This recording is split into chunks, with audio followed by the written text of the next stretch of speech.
Apri l'agenda e clicca il tasto AI Mod.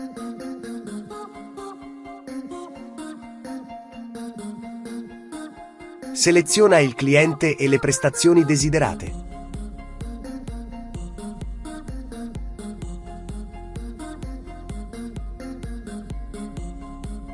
Puoi scegliere i lavoranti che dovranno effettuare le singole prestazioni, modificando le spunte.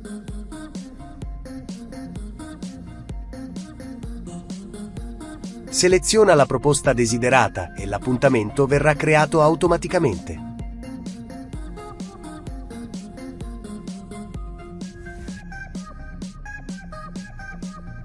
Se non trovi il tasto AI Mod, devi abilitarlo dalle opzioni, alla voce Tasti in alto.